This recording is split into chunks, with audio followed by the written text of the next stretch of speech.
Ren ren ren ren ren ren ren ren ren ren ren ren ren ren ren. Jangan lupa ya, di subscribe, di share, di like, dan bunyikan loncengnya. Anto Ompong Solusi Motor. Assalamualaikum warahmatullahi wabarakatuh. Alhamdulillahirrahmanirrahim. Hari ini di hari Jumat, ya saya mendapatkan satu pasien, yaitu motor yang sudah cukup melegenda ya, motor lama ini, angkatan 2006. Ya, sebenarnya motor ini gak ada kerusakan sama sekali. Jadi keluhannya hanyalah terjadinya kebocoran di mana-mana ya. Ini dikhawatirkan oleh pemiliknya jangan sampai kebocoran ini. Kalau olinya sampai kurang, motor ini bisa lebih merusak lagi ya, kondisi semenjana.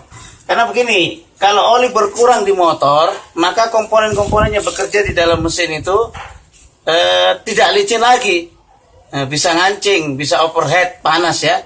Oke. Jadi kemungkinan ini proses pengerjaannya cukup lama, karena setelah dibongkar mungkin akan dibersihkan. Ya, apakah dibersihkan dengan bensin atau cairan apa saja lah. Kemudian proses penggantian komponen part yang menyebabkan kebocoran itu. Ya, oke. Prosesnya nanti dilihat ya. Lanjut, saya kebetulan baru membongkar kapnya untuk melihat di mana-mana yang ngebocor. Ya, oke. Silakan dilihat ya. Kondisi motor ini sendiri kita bisa melihat ya. Area mana saja inilah yang mengalami kebocoran. Ini ya, seperti di sini. Nah, ini area ini kelihatannya dipenuhi dengan mantan oli. Jadi oli yang sudah mengering ya, oli yang sudah mengering. Kemudian area depan di silinder head, ini malah masih basah olinya di sini ya. Ya, bisa dilihat. Jelas sekali kan. Nah, ini menyebabkan apa? Yang menyebabkan ini apa? Ditutup klep ini, itu ada oil seal, karet. Atas sama bawah ya. Kemudian ada juga gasket di sekitar sini, ada gasket ya, atau perpak. Kemudian di area sini, manifold ini, intak manifold, itu juga ada karet gasket itu. Di sini juga ada karet o-ring di area starter, di area elektrik starternya ya. Ini nanti kita bongkar, kita mau ganti, rencana diganti ya. Oke. Di area ujung knalpot ini sebenarnya ini bukan di sini yang bocor. Area bocornya itu dari atas.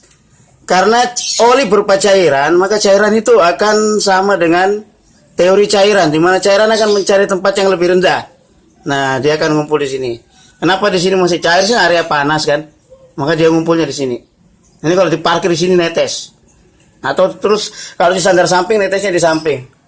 Kemudian di berikutnya lagi, setelah kita deteksi dan dianalisa, ternyata di bagian starter juga ini nih ada oli juga. Berarti karet seal, oil seal starter kena juga ya. Dia dari sektor sebelah sana nanti kita lihat.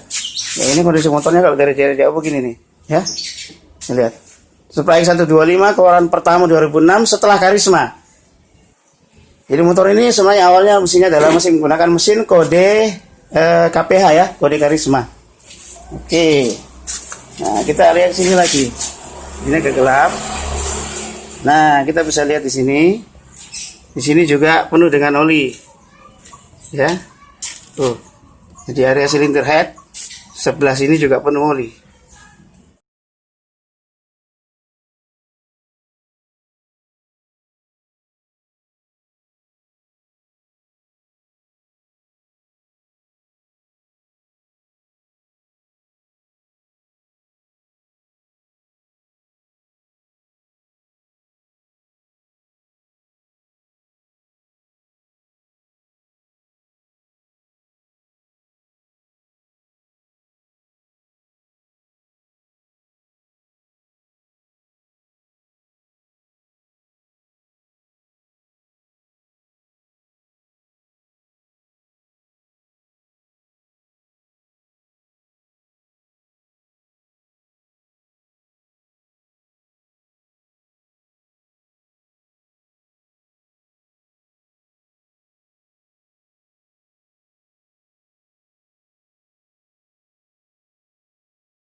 Nah, ini karburator Karisma atau Super 125 ya.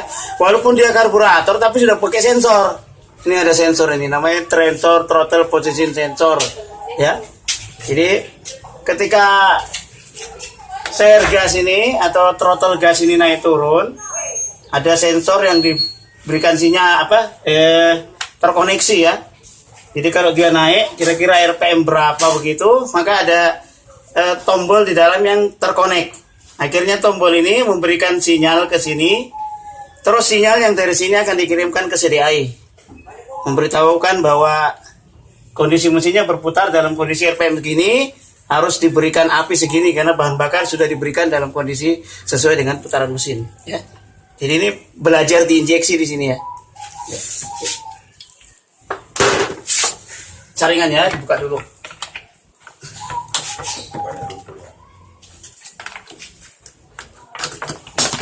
Nah, kita nggak tahu kondisinya gimana ini, nanti dibuka ya.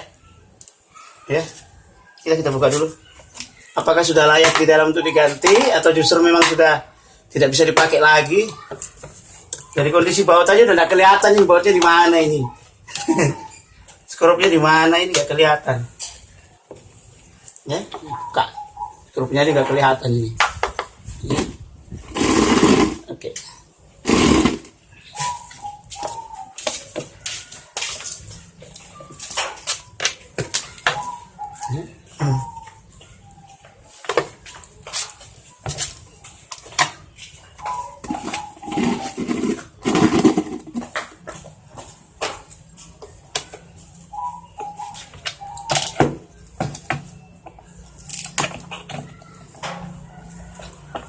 Ini kotor sekali dari luar, saya menilai ini kotor.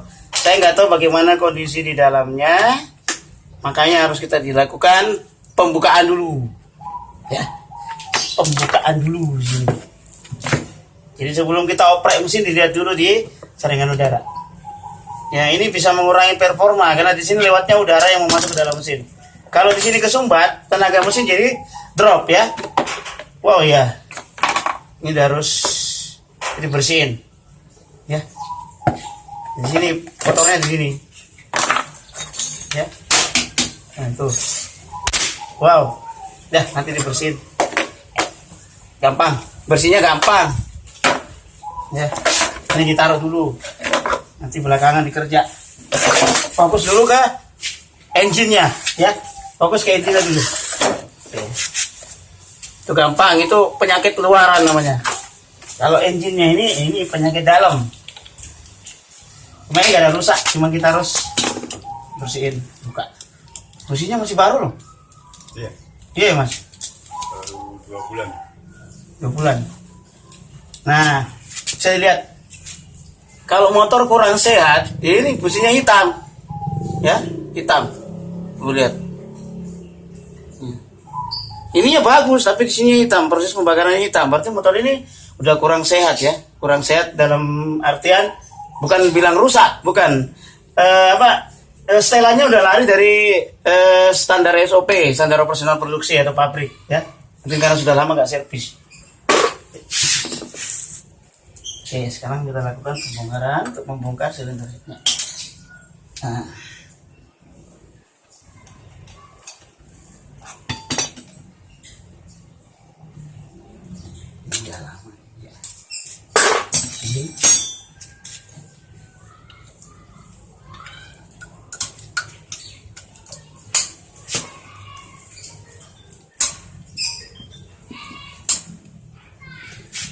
Beralih ke sebelah ya. Oke, kalau begitu di sini saya berhentikan dulu, saya mau bongkar. Matikan. Ya merah. Nah ini tadi yang barusan saya bongkar ya. Wah, penuh dengan oli. Ini juga nanti dibersihin. Ya dibersihin lama ini bersihnya ini. Oke, sekarang karena saya ingin membongkar silinder headnya, saya nggak kikir ya. Saya akan perlihatkan gimana cara proses membongkar silinder ini ya, posisi topnya supaya bisa menjadi bahan pembelajaran bagi anak-anak sekolah yang ya baru belajar untuk membongkar motor ya, bukan kepada mekanik. Kalau mekanik saya malah takut ya, mereka lebih pintar. Saya sekedar mengetahui kemudian membagi ilmu kepada yang belum tahu aja. Kalau yang sudah tahu, yang sudah mahir, saya suwun ya sama mereka. Oke, ilmu saya nggak seberapa, cuma tak membongkar aja ya. Oke, yang pertama-tama adalah kalau kita ingin membongkar head itu kita harus mengetopkan dulu di posisi topkan, yaitu posisi di mana TMA, titik mati atas, piston berada di depan ya. Jadi kita buka dulu, tutup, lubang intip posisi top di magnet ya, ya, sama lubang apa untuk memutar. Oke, saya cari dulu. Mana ini? Waduh, ini dia. Oke. Ini dibuka dulu ya.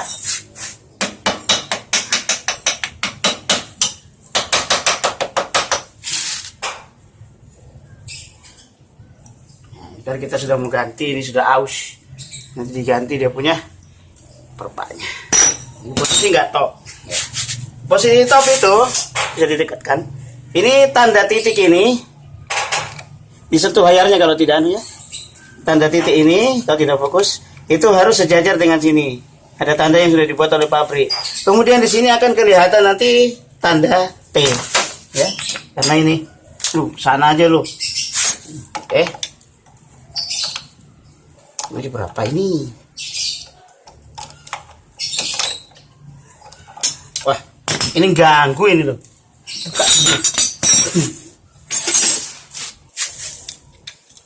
Lupa dibuka tadi.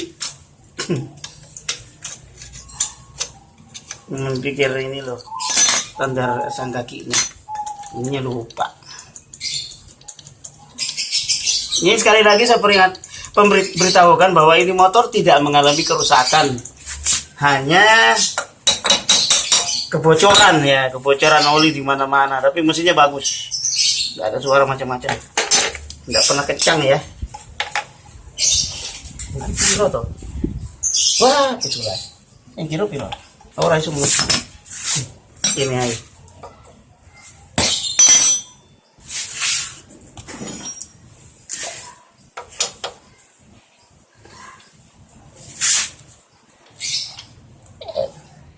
Ya.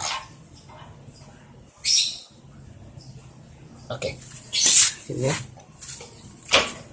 Bisa ya.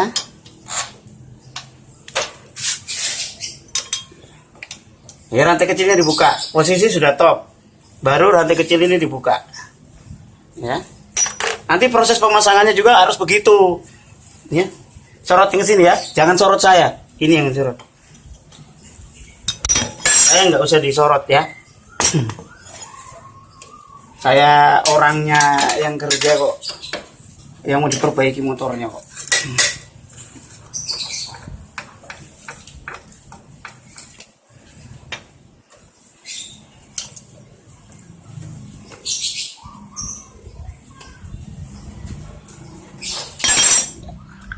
Tensioner ya, penegang rantai kecil.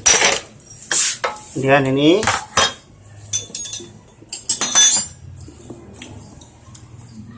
baut pengarah. Tidak usah terlalu dekat. Gimana aja. Yang penting dilihat prosesnya aja. Ketika harus membutuhkan untuk dekat.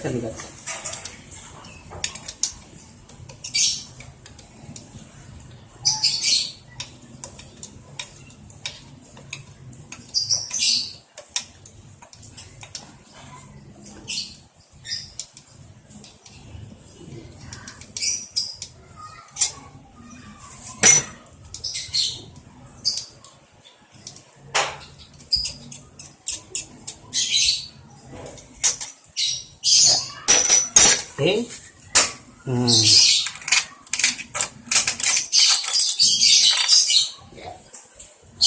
Ya, keluar. Tinggal satu proses lagi. Itu membuka bautnya di depan. Salah. Ini.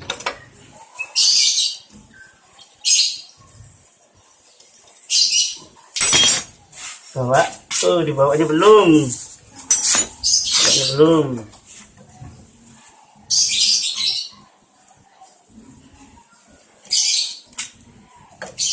Kalau motor injeksi ini nggak ada begininya ya. Jadi motor injeksi nggak punya begini, kayak knalpot kedua ini. Kayak knalpot kedua. Oke, selanjutnya part baut head. buka. Kuncinya udah terlanjur kotor ini. Nggak apa-apa.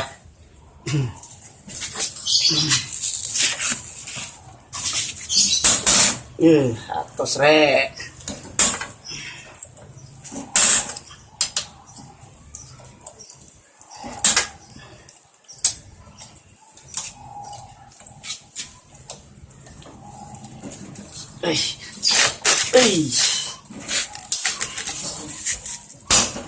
Lah, lumayan. Kayak baut mobil. As. Iya.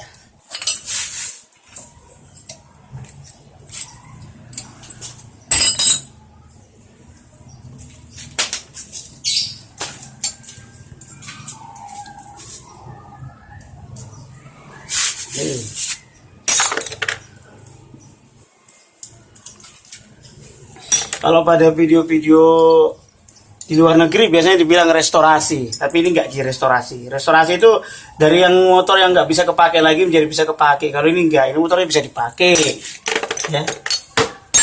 Cuman kotor aja, gara-gara oli di mana-mana keluar, ya. Ya. Nah, ini olinya ini. Jadi olinya rempes kemana-mana. Ya. Salah satu penyebabnya ini juga udah rusak ya. Di oli bisa lolos ke sini kemana-mana ini bagian bawahnya itu. Penuh oli. Ya. Nanti ini dibersihkan. Kemudian diganti semua yang berhubungan dengan gasketnya sama perpaannya sama oil sealnya sama o-ringnya diganti semua pokoknya. Nah, ya ini proses pembongkaran dulu. Mungkin dilakukan setelah itu pembelian spare partnya, terus pembersihan, terus pemasangan, ya. Buka dulu. Ini nggak apa-apa. Ini nanti bersihkan di luar gini aja. Ini mau dibuka dulu dari sana, ya. Bisa di. Ini saya membersihkannya menggunakan campuran bensin dicampur dengan sabun cuci piring, ya. Kemudian dicampur dengan air. Nah, ini sudah terlanjur parah kotornya. Halo Mbak Yu. Ya, oke. Ini saya bersihkan ya. Yang menggunakan campuran tadi. Saya lihat prosesnya bagaimana.